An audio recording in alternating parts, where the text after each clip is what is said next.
Sport Santé vous est présenté par l'Hôpital de la Tour. Votre santé, notre passion.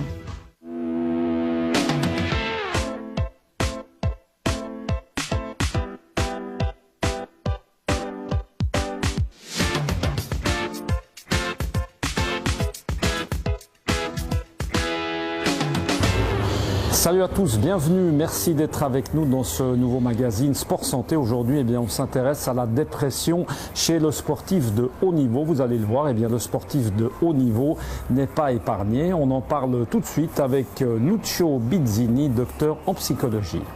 On est en train de faire toute une campagne, en particulier à Genève, à travers l'Alliance contre la dépression, pour déstigmatiser un petit peu cette maladie, qui est une maladie comme une autre.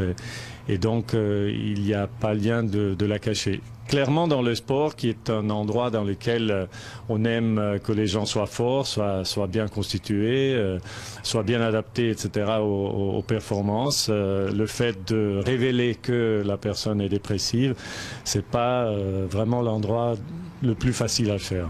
Alors c'est vrai qu'on pourrait penser que le sportif de haut niveau est un peu immunisé, peut-être par rapport aux sportifs du dimanche. C'est pas tout à fait le cas. Oui, en fait, je pense qu'il y a une école de résistance dans le sport et donc si on pense pendant la carrière, quelqu'un qui fait une carrière de haut niveau arrive effectivement à pouvoir surmonter des moments de blues, des moments de difficulté parce qu'il a cet objectif d'être présent sur la performance et donc ça filtre un petit peu aussi les caractères, les personnalités. Donc ceux qui arrivent, ce sont des personnalités plutôt fortes, etc. Donc il existe sans doute des personnes qui sont en dépression, qui font du sport de haut niveau, mais je lisais une recherche récente en France où on montrait que c'était à peu près le 1 à 2% des sportifs de haut niveau, alors que dans la population tout venante, ça se calcule autour de 10%. Donc, je veux dire, il y a un effet effectivement de protection, entre guillemets, si vous voulez, du sport de haut niveau. Alors on parle dépression, on parle des fois burn-out. Quelle est exactement la différence entre les deux ? Oui, très souvent le burn-out précède la dépression. Je pense que le burn-out, l'épuisement professionnel en français, dans le sport est surtout lié au surentraînement et aux périodes aussi de performance un peu difficiles. Et la différence, c'est que ça suffit que dans la planification, on planifie un repos d'une semaine, de quelques jours, etc., pour que la personne, l'athlète de haut niveau, revienne en possession de ses moyens.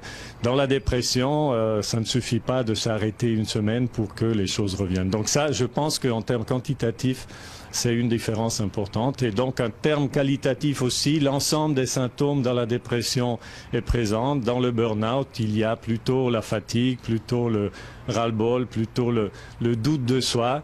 Mais il n'y a pas d'autres symptômes plus importants comme dans la dépression. Ce qui est important aussi, c'est de surveiller l'après-carrière, ce que l'on appelle la reconversion. Et là, c'est important aussi de faire attention. Oui, je pense que ça, c'est vraiment le point essentiel. Je pense qu'à la fin de la carrière, c'est une opportunité, la fin de la carrière, de se reconstruire une identité différente. Mais il est vrai que, en principe, la première année ou les 2 premières années à la fin de cette carrière où on a l'athlète sous les feux de la rampe, enfin sous les lumières de la presse et tout ça, qu'il puisse se reconvertir en se créant une nouvelle identité. Et là, on sait qu'il y a des problématiques. Il y a la problématique de l'addiction. On sait que des collègues parisiens ont montré que chez des sportifs de haut niveau, il y avait une plus grande addiction que dans une autre population à la fin de la carrière. Donc c'est comme si on cherche un peu sa voie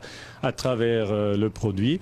Il y a aussi effectivement le fait qu'on se sent plus personne, on est plus intéressant, on se sent peu utile, etc. Et là, il peut commencer ce phénomène de rumination qui est très important dans la dépression. Est-ce que la dépression touche plus les hommes, les femmes? Est-ce que ça peut également toucher les enfants ou les jeunes, en tout cas, les jeunes gens, les jeunes personnes? Alors, en ce qui concerne hommes-femmes, la chose est claire. En tout cas, les femmes se révèlent plus dépressives que les hommes. Maintenant, les hommes sont plus dans des conduites de violence, etc. Est-ce que sous ces conduites de violence, il y a aussi la dépression? Mais on sait que les femmes sont plus touchées. On sait aussi que des sports plutôt individuels et plutôt des sports de résistance, d'endurance sont aussi plus frappés par exemple, des troubles addictifs. On sait que dans des sports plutôt individuels, qui sont des sports quand même de combat dans lesquels on a le sentiment d'être passé à côté, on a perdu, etc., etc. Il y a aussi un peu plus de dépression chez les femmes. Donc, il y a des indices qui disent que le sexe joue un rôle dans la dépression.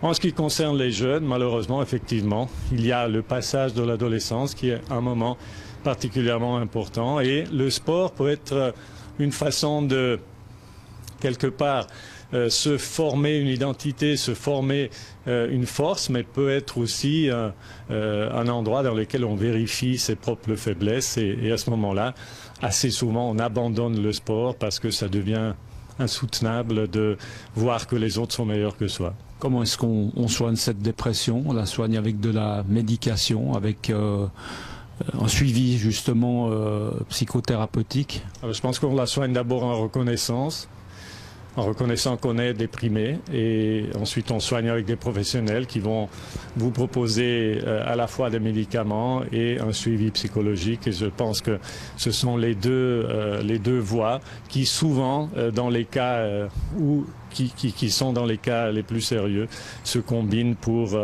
permettre à la personne de sortir de la dépression, parce que la bonne nouvelle aujourd'hui, c'est qu'on a les moyens pour sortir de la dépression. Et en termes de médication, par rapport au contrôle antidopage, comment est-ce que ça se passe? Il n'y a aucun problème, les antidépresseurs ne sont pas sur la liste des produits dopants. Voilà, merci en tout cas à Lucio Bizzini. On se retrouve quant à nous le mois prochain pour parler de sport et de santé. Belle soirée à vous, à bientôt, ciao.